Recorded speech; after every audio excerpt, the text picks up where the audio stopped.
En nombre de la Editorial Universitaria de Buenos Aires, EUDEVA, muchas gracias a todos ustedes por acompañarnos en esta presentación del libro Argentina, una sociedad anómica, que expresa los resultados con comentarios y reflexiones respecto de la segunda encuesta de cultura institucional que compilaron Antonio María Hernández, Eduardo Fidanza y Daniel Sobato. Nos acompaña en la mesa además el doctor Alberto Dallavía, que es uno de los intelectuales convocados para acompañar en el libro los resultados de la encuesta y para hacer reflexiones y también propuestas. Porque el libro, además del análisis de esta encuesta que data de 1914, en su última parte tiene también un capítulo, un epílogo, 2014, perdón, un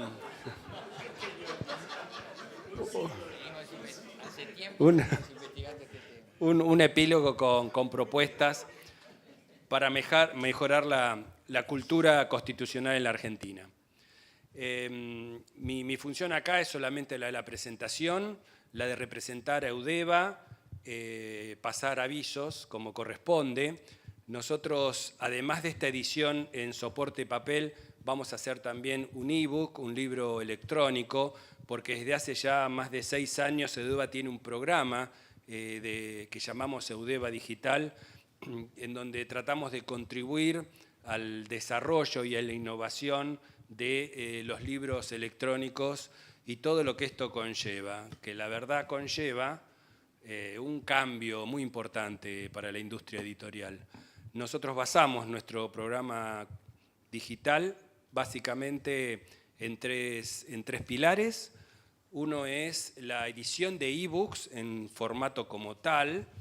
No son simples PDFs que se pueden leer en la computadora, sino que están preparados por un programa que se llama iPub para ser leídos y recibidos en cualquier soporte, en un reader, en una tablet o en la propia computadora.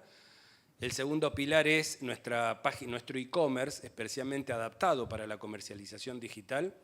Y el tercer pilar es el reader propio que nosotros diseñamos, que es el Boris, en honor a Boris Spivakov, que es un lector de libros electrónicos y que está teniendo mucha aceptación en un mercado como el argentino, que es un mercado muy incipiente para el tema digital, pero nosotros consideramos que nuestra misión como editorial universitaria, entre otras cosas, es también contribuir a la innovación y al desarrollo de nuevos mercados en el sector editorial en particular y en las industrias culturales en general.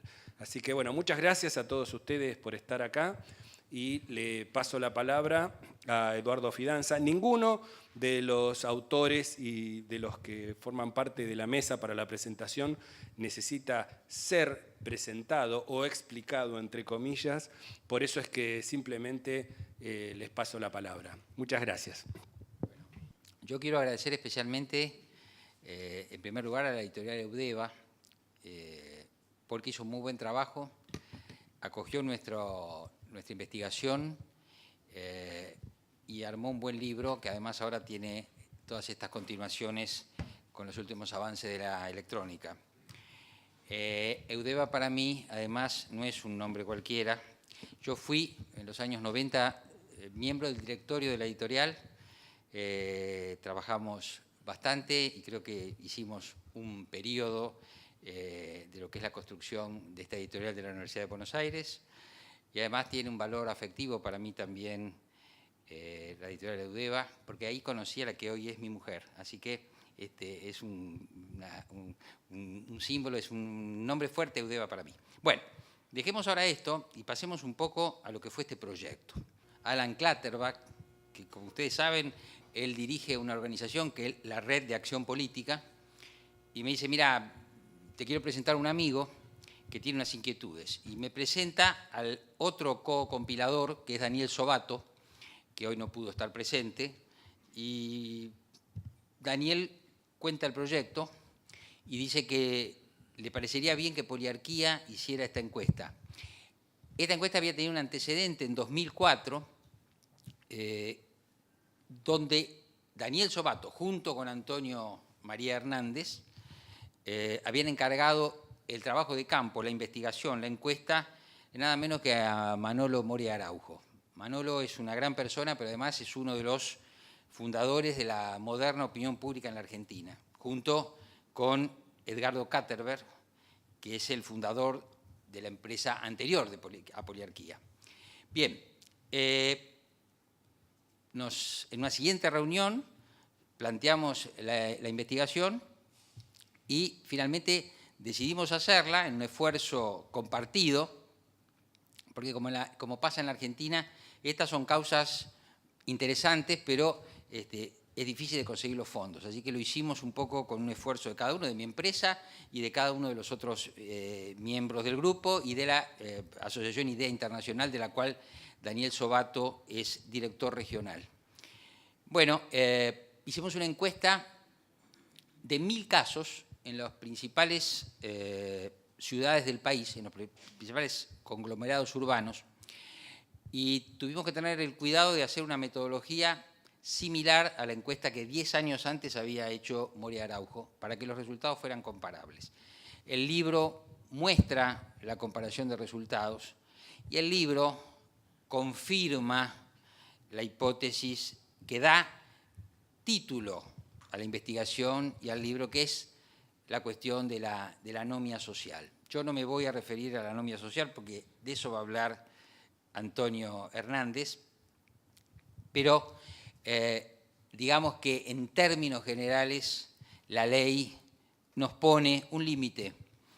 Y Emil Durkheim, que es el que usa la palabra anomia y la hace famosa en la jerga de las ciencias sociales, cuando él hace un estudio sobre el suicidio y le atribuye al suicidio de los franceses en esa época de finales del siglo XIX, hace una interpretación de un tipo de suicidio que se debe a una gran crisis económica que repercute en la normativa social, ¿no es cierto?, y que lleva a personas que no pueden sostener su estilo de vida, no pueden sostener su nivel de ingresos, etcétera, a un encierro tal que a ese suicidio le llama, a diferencia de otros tipos de suicidio anómico, pero en un momento dice es que la ley es lo que permite que los individuos no se pierdan en fantasías, no se pierdan, ¿no es cierto?, en su subjetividad, sino que le pone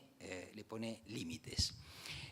Por cierto, y eso lo voy a decir como metodólogo, decir que la sociedad argentina es anómica es decir algo que se puede probar con una investigación, pero es decir también una generalidad. Sin embargo, esta generalidad, que siempre va a requerir nuevas investigaciones, nos dice algo que no solamente está en la ciencia, sino que está en nuestro sentido común, que es esa relación tan conflictiva que tenemos los argentinos con las normas.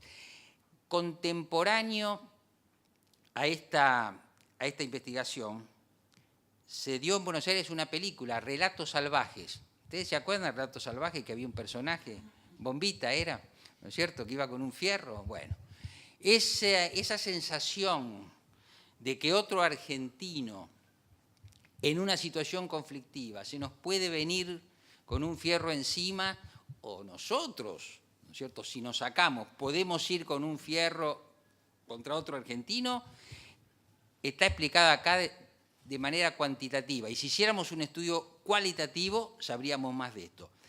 Yo no puedo olvidar, y lo repito en mis charlas, a veces en mis columnas, aquí hay una pregunta que dice, si usted cree que en una situación de la vida cotidiana tiene razón, ¿está dispuesto a ir contra lo que dice la ley?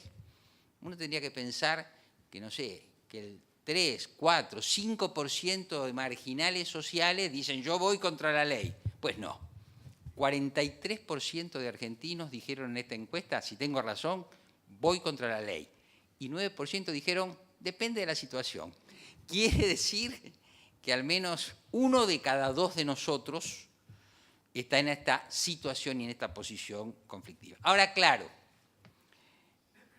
la desconfianza en la ley o el poco apego a la ley, como ustedes saben, tiene una contracara.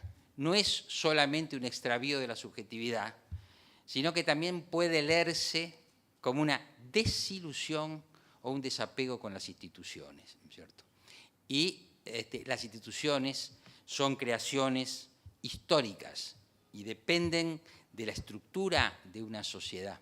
De modo que tenemos, si ustedes quieren, y no lo voy a hacer muy dramático, pero tenemos dos tragedias o dos problemas concretos que resolver, ¿no es cierto? La educación, la formación, la convicción de ese argentino que va por la calle para cumplir la ley o para tener más apego a la ley, pero también una cuestión que incumbe a las élites, que es construir, mantener, renovar, reforzar, fortalecer las instituciones de este país y que de alguna manera, con pedagogía, podamos recordar que si las funciones no tienen calidad, ahí se nos va la vida. Como se le fue la vida a muchos argentinos en la dictadura militar, como se va la vida en miles y miles de muertos en accidentes de tránsito, como ocurre en tantas situaciones donde nuestro poco apego a la ley no es una cuestión abstracta, sino que se convierte en una cuestión vital. Yo me siento satisfecho de haber participado en esta investigación, porque para mí fue muy instructivo. Me alegro de estar en este equipo. Y además, para terminar mi intervención, lo que sí quiero decir, así como he agradecido a la editorial por el trabajo que se tomaron, quiero decir que me hago responsable de que existe esta investigación. Pero de este libro el responsable es este señor, que es el amigo Antonio María Hernández, que además hoy se trajo a una cantidad de gente que, como decíamos, no sabemos si los trajo en unos micros, pero la barra de Antonio está acá. Pero hay que reconocer esto, porque cuando nosotros terminamos la investigación dijimos el libro. Es fácil decir, hagamos un libro, pero Antonio se puso la tarea al hombro y entonces logramos el libro. Y todavía me llamó la semana pasada y me dice, mirá, Eduardo, al estilo de él, siempre tan cordial, me amonestó y me dijo, ponete las pilas, ¿no es cierto? Porque si no te pones las pilas, capaz que va a estar vacía la sala. Yo me puse las pilas, pero la verdad, y esto demuestra que el libro se lo debemos a él, esta sala, por lo menos la mitad, está colmada por los amigos de Antonio, lo cual a mí me da alegría y me alivia de la posibilidad de haber hecho un papelón que no ocurrió. Así que yo, además de que va a hablar Alberto, hay que decir además que en este libro no solamente participamos nosotros, sino que participa Alberto Dallavía, ¿no es cierto?, Rosendo Fraga, que hoy no nos puede acompañar, y Luis Alberto Romero y Liliana de Riz, perfectamente. Así que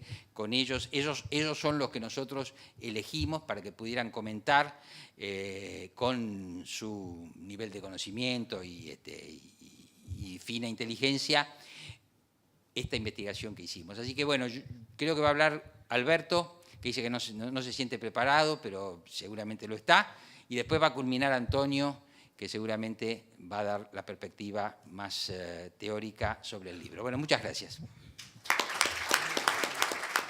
Como decía Lelutier, estoy fuera de protocolo, por eso pero me siento muy honrado de estar acá en compañía de Eduardo Fidanza y de Antonio Hernández, en esta magnífica obra tan bien presentada por la editorial Eudeva, además en un auditorio tan numeroso y tan calificado.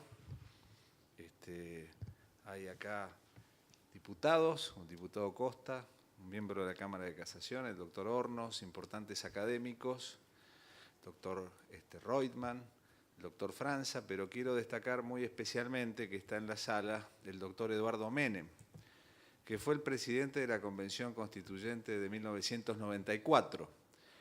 Y lo quiero destacar porque este libro es un libro sobre cumplir la ley. Y si algo tendríamos que empezar a cumplir es la Constitución, y especialmente la Constitución reformada. Hemos tenido debates muy fuertes sobre ese tema, sobre cómo se llegó a la Constitución. Antonio fue uno de los actores de ese proceso. Pero una vez que las normas están para ser cumplidas. Y el drama de nuestro libro es ese, ¿qué nos pasa a los argentinos con las normas?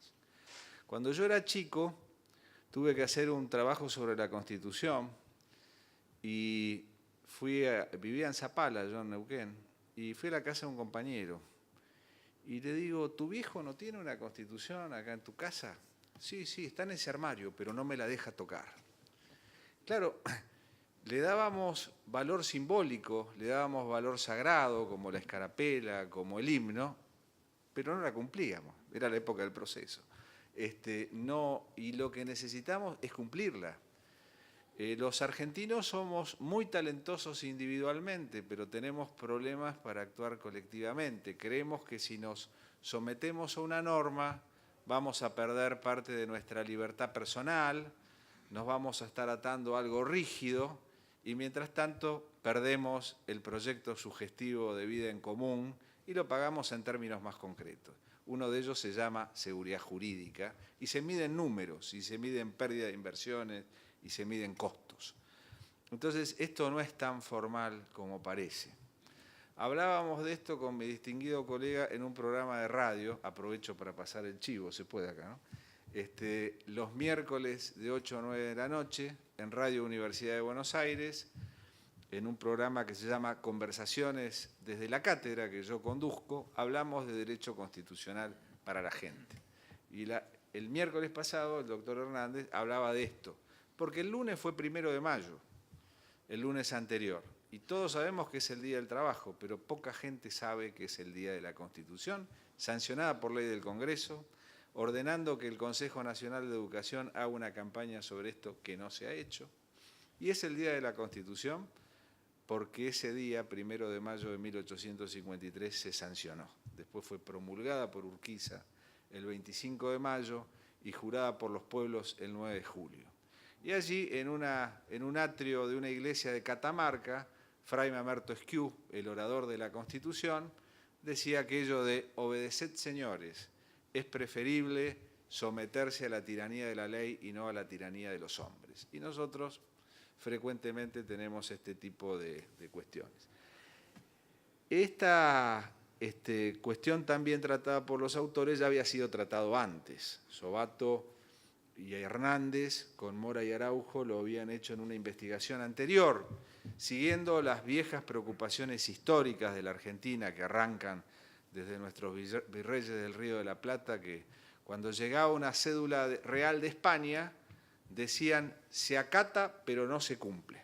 Pequeña trampita, ya los virreyes empezaron con la viveza criolla. Y después se fue perfeccionando.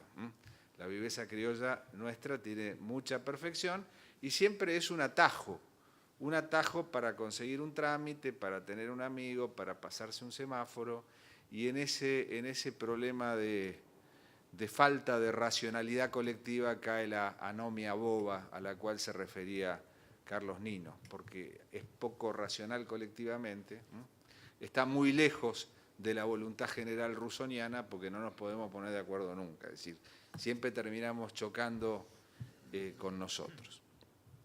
A mí me pidieron en el libro que hiciera un comentario sobre el capítulo del Poder Judicial, algo muy difícil porque yo además soy juez también y profesor.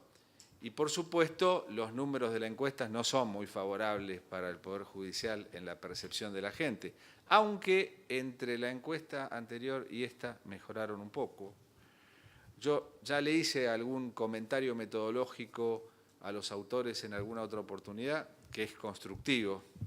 Ellos separan la percepción que hay de la Corte Suprema con respecto al resto del Poder Judicial. En esa comparación sale un poco mejor parada la Corte, tal vez también por el momento en que se publicó la encuesta. Yo creo que en una nueva presentación el Consejo de la Magistratura también tendría que ser considerado dentro del Poder Judicial, porque creo que muchas de las disputas que se dieron en este periodo tuvieron que ver con el debate de justicia legítima, y tal vez allí también hay una percepción especial que no es solamente lo de los jueces. Por supuesto, la gente tiene derecho a reclamarle a los jueces más que al resto, porque estamos hablando de justicia. Y la justicia es la máxima virtud.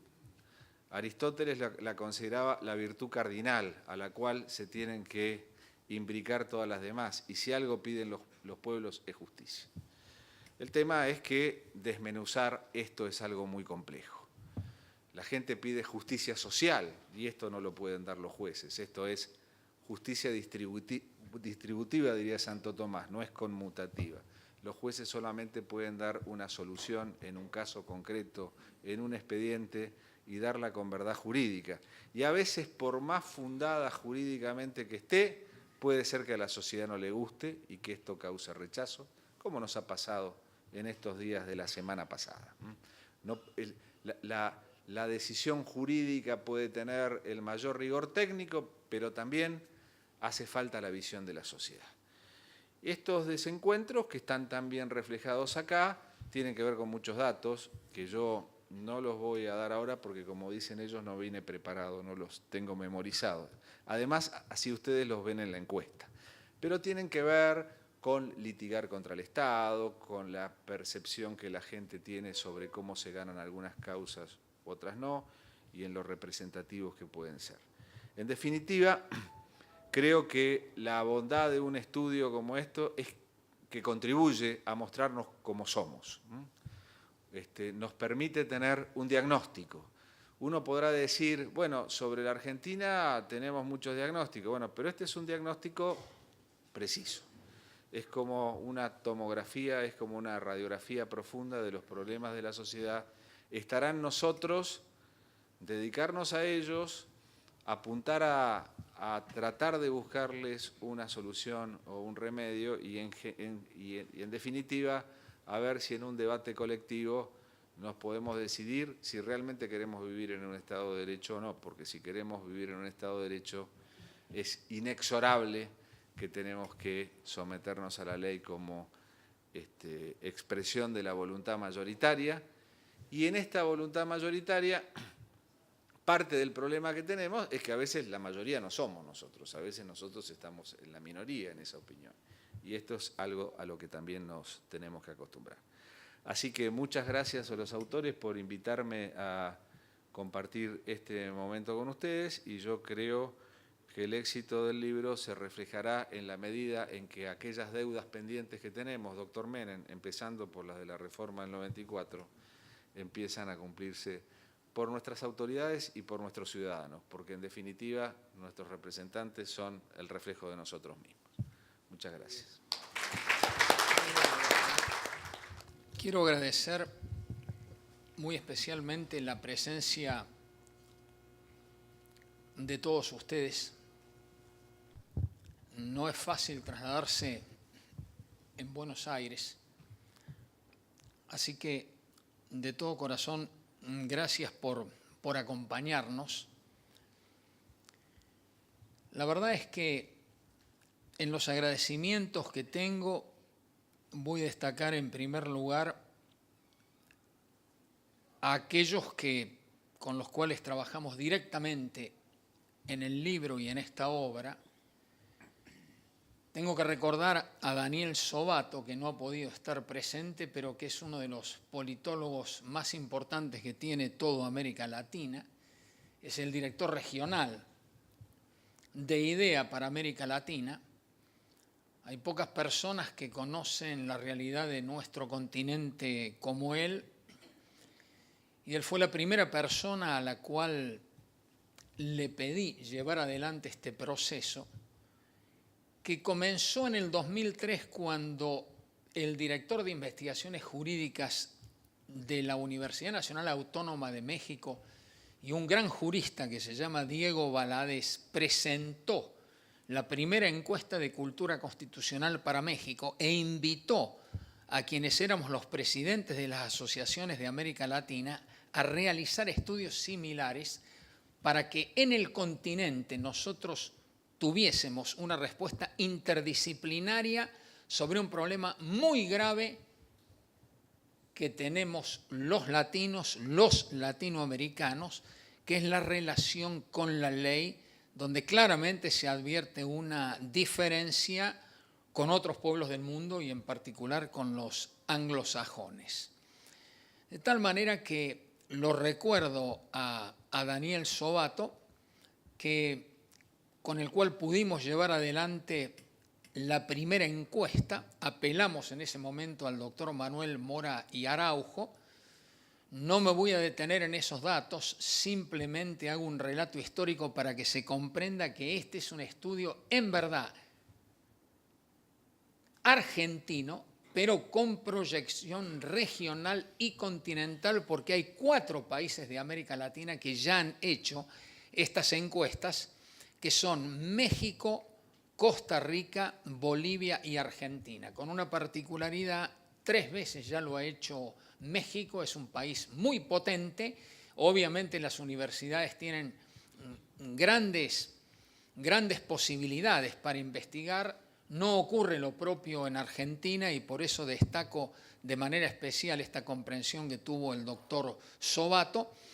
Y cuando pasaron 10 años y llegamos a la conclusión de que había que repetir la encuesta para ver qué había pasado en este lapso de tiempo, y por otra parte yo ya conocía cómo avanzaba México en esto, tuvimos, la verdad, la inteligencia de recurrir a un, para mí, muy destacado sociólogo argentino. Lo acaban de escuchar, es el doctor Eduardo Fidanza, con un enorme rigor intelectual y profesional, y que con poliarquía llevamos esta encuesta, en la cual no tengo tiempo ya para detenerme. Debo decir que corregimos las preguntas que hicimos en la primera encuesta, y no solo eso, incorporamos nuevas preguntas, por ejemplo, que esto no se sabe, sobre cuestiones federales, porque hicimos 2 preguntas concretas. ¿Qué opinan los argentinos sobre la autonomía de las provincias y el avance del gobierno federal sobre las mismas?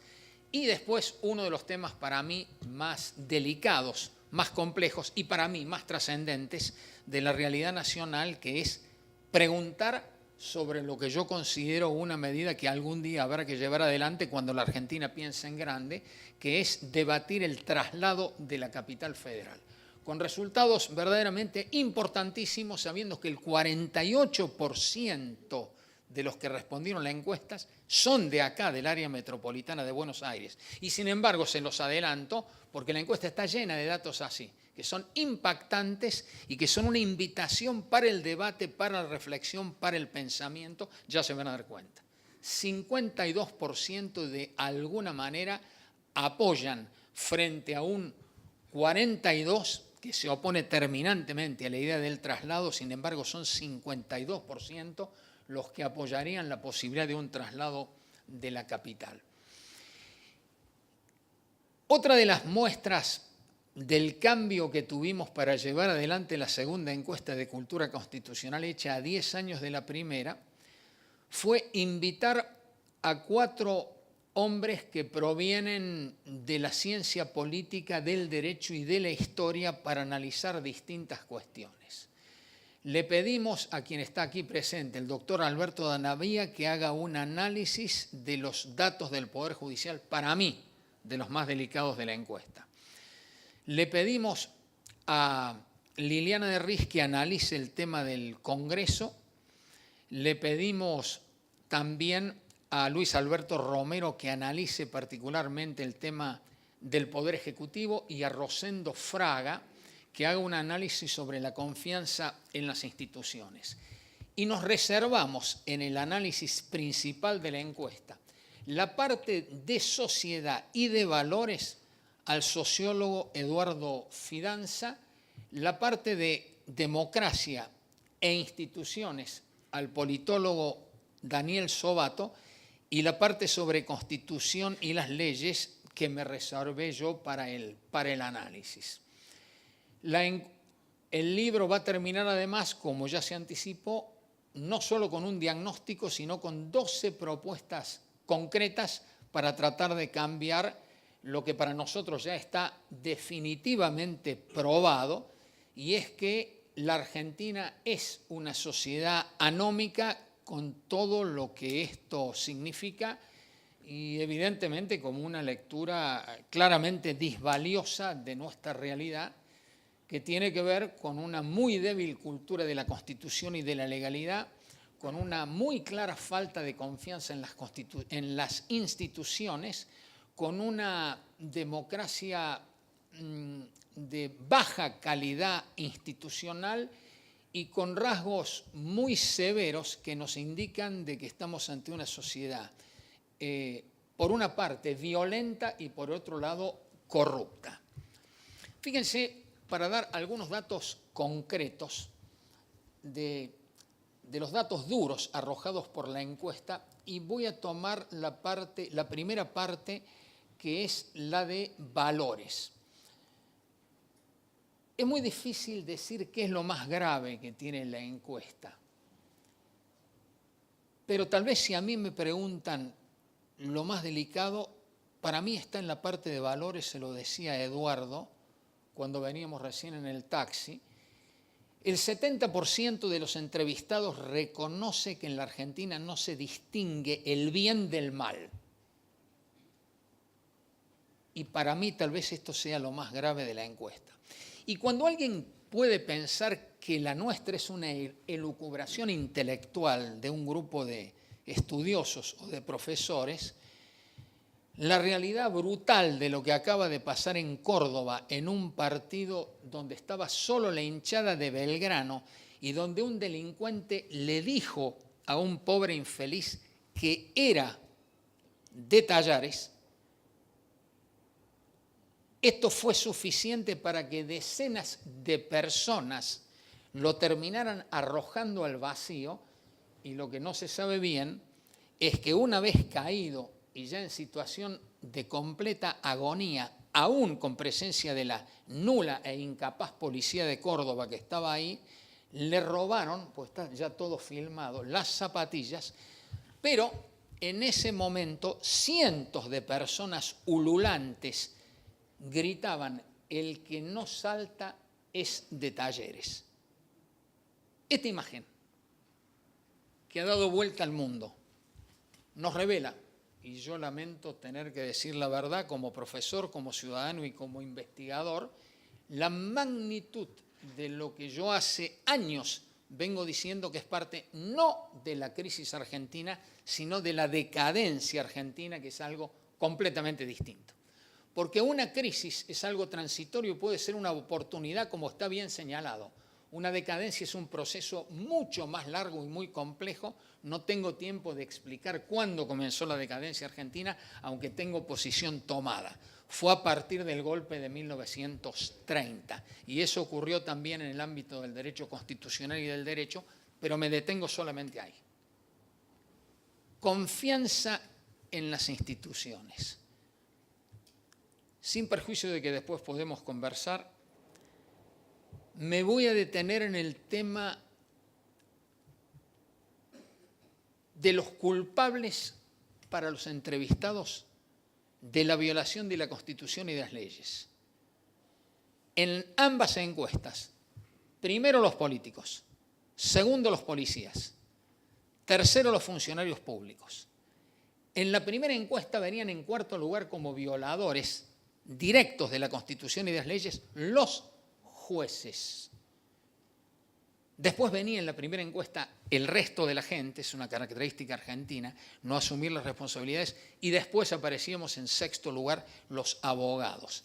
En cambio, en la segunda encuesta mejora el Poder Judicial, porque en el cuarto lugar, en cuanto a los violadores, aparece la gente, y en el quinto lugar aparecen los jueces, en el sexto lugar quedan los abogados.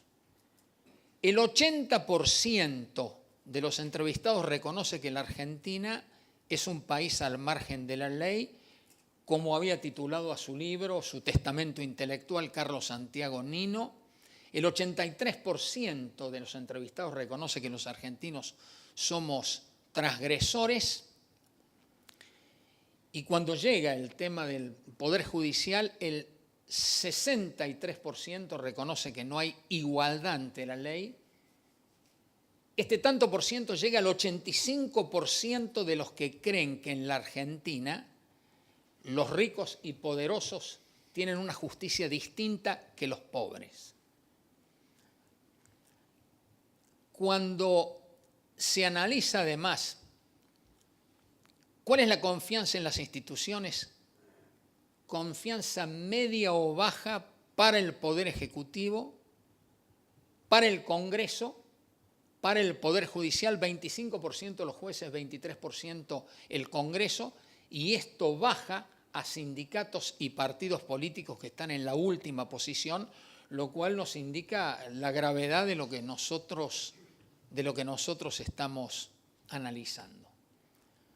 Cuando llegamos al capítulo de la Constitución y de las leyes, aparece una paradoja. La sociedad argentina percibe con total claridad que no hay algo más importante que la Constitución. El 91% llega a comprender que la Constitución es muy trascendente y comprende en general cuál es la función que tiene la Constitución. Pero inmediatamente aparecen las paradojas. El 73% de los entrevistados reconoce desconocer total o absolutamente la Constitución.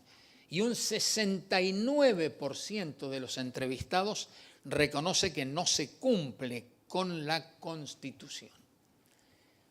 Como hemos medido también con clara concepción federal el desconocimiento que se tiene de las constituciones provinciales, les tengo que decir también con mucha preocupación que un 87% de los entrevistados reconoce desconocer las constituciones provinciales. Y como también medimos una carta orgánica municipal, el conocimiento de una carta orgánica municipal es la de la ciudad de Córdoba, sorprendentemente también el desconocimiento llega al 94%. De tal manera entonces que nosotros acá estamos viendo con claridad, es decir, la magnitud de los problemas que nosotros tenemos en relación a la ley. Por eso, aunque intelectualmente, en base a un análisis que nosotros habíamos efectuado, teníamos que acordar con el pensamiento de Alberdi, que ya tempranamente en las bases señaló los problemas que podíamos tener en cuanto al cumplimiento o reglamentación de las leyes. Aunque sabíamos que Juan Agustín García, en un libro muy importante que se llamó La ciudad indiana, uno de los 4 rasgos característicos de los argentinos es el desprecio por la ley, y aunque también conocíamos la obra cumbre en esta materia, porque desde el punto de vista filosófico, sociológico y politológico, y aún jurídico constitucional, Carlos Santiago Nino nos entrega su testamento intelectual en 1982 como un país al margen de la ley, en la Argentina era necesario un estudio interdisciplinario para saber si ese pensamiento de juristas y pensadores estaba abonado por los datos fríos de una encuesta hecha con el máximo rigor metodológico de la sociología, y porque nosotros también estábamos convencidos que solamente se puede conocer el derecho público desde una visión interdisciplinaria. Las conclusiones no pueden haber sido entonces más claras. Se ha ratificado entonces este pensamiento jurídico que se tenía sobre la realidad argentina. ¿Qué hacemos los argentinos ante datos tan severos? Y acá es donde evidentemente nosotros necesitamos hacer un esfuerzo sostenido a lo largo de muchos años para intentar cambiar una realidad tan disvaliosa como la que yo acabo de sintetizar. Fíjense que entre las 12 propuestas, la primera tiene que ser, no podía ser de otra manera, tenía que pasar por el tema de la educación. ¿Pero qué educación? Es la educación popular, es la educación cívica y democrática, la que existió a veces en algún momento en un país, pero ha dejado de existir. Y además tiene que ser una educación que, como lo pedía Hans Kelsen, como lo imploraba Norberto Bobbio, se base en educar sobre los principios de la tolerancia y del humanismo que están en la base misma de la democracia, como el único clima moral en que el hombre puede realizar el sagrado derecho de ser hombre. Pero particularmente no puede haber verdaderos republicanos y demócratas si uno no tiene una formación en base a la Constitución. El problema está en que hay que ligar la educación en todos los niveles del Estado con los valores, creencias y normativa de la Constitución Nacional. Como teníamos conciencia de ella, cuando presidí la Asociación Argentina de Derecho Constitucional y me acompañaba como vicepresidente Alberto Dallavía, y lo conocíamos al gran presidente del Senado de la Nación y por supuesto de la Convención Constituyente, al doctor Eduardo Menem, le pedimos que avanzásemos en un proyecto de ley y lo logramos en el 2003, en el momento en que se cumplían 150 años de la Constitución Nacional y antes, por supuesto, que se hayan celebrado las 2 encuestas.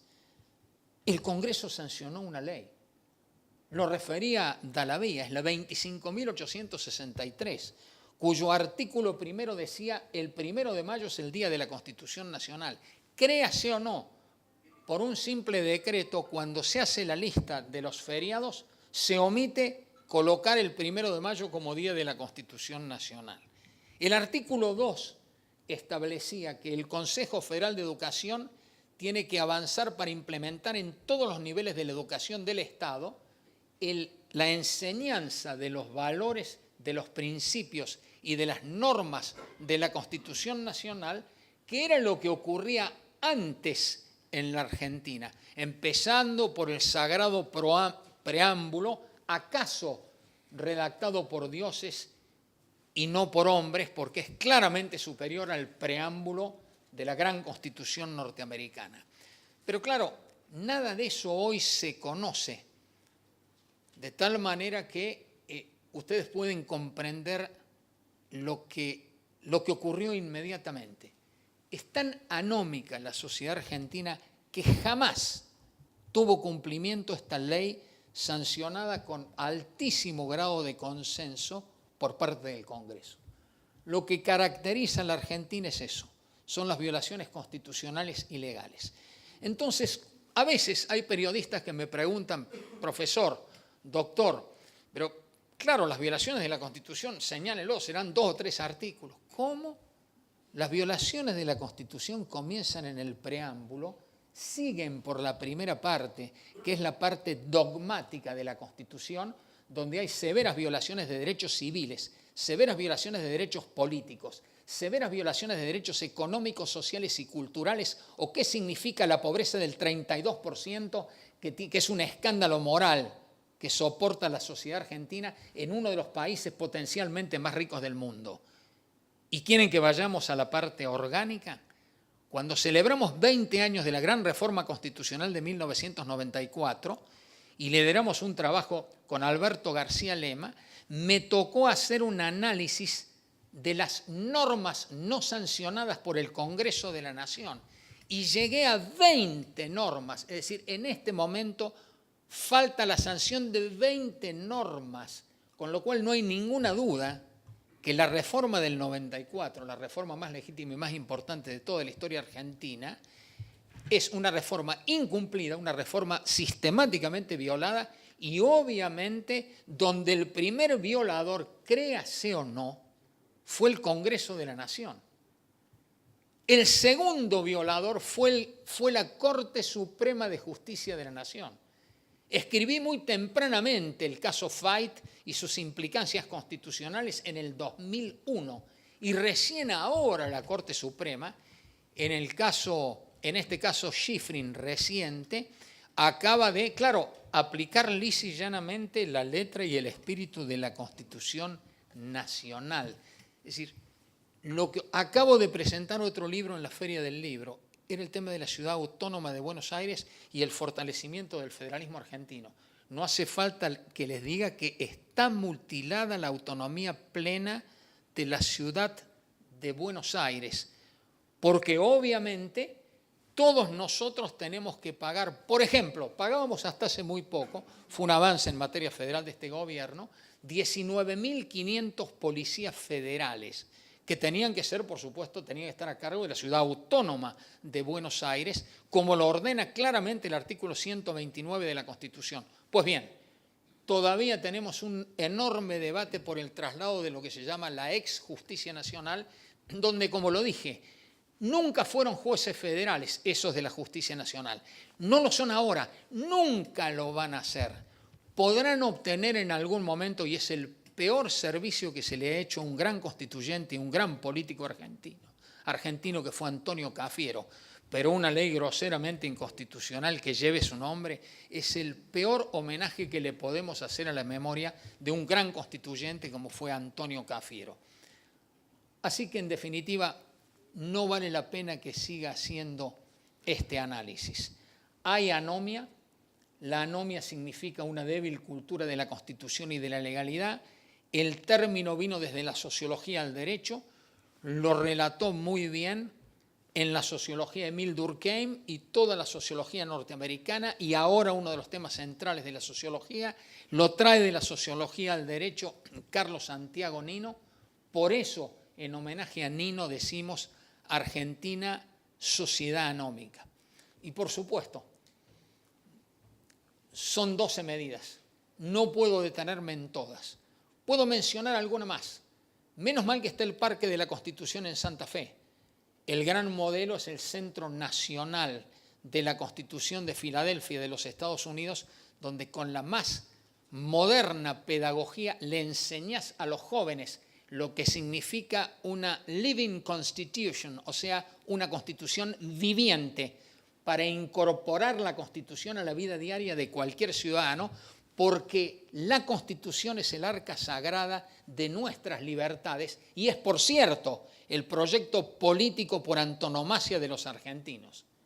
Pensar que hay algunos que dicen, a la Argentina no le fue bien porque no hubo proyecto político.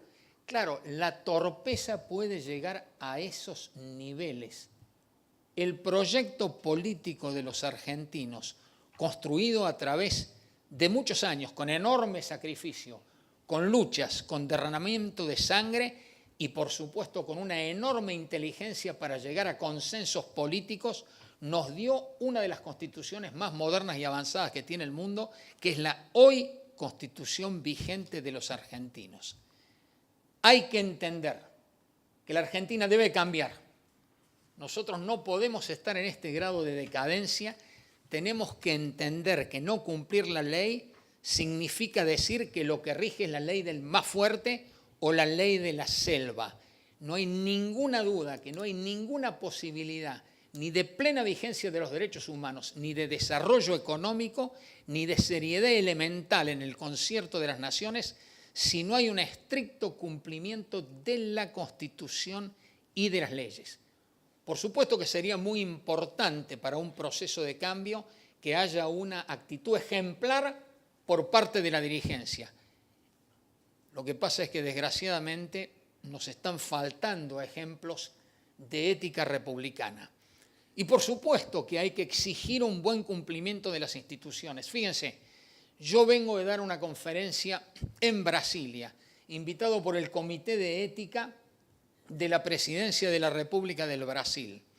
Claro, toda América Latina está admirado de que Sergio Moro fue capaz en 2 años de ponerle 19 años y medio de prisión al empresario más poderoso de toda América, porque el año 2015 había facturado 25.000 millones de dólares y está preso.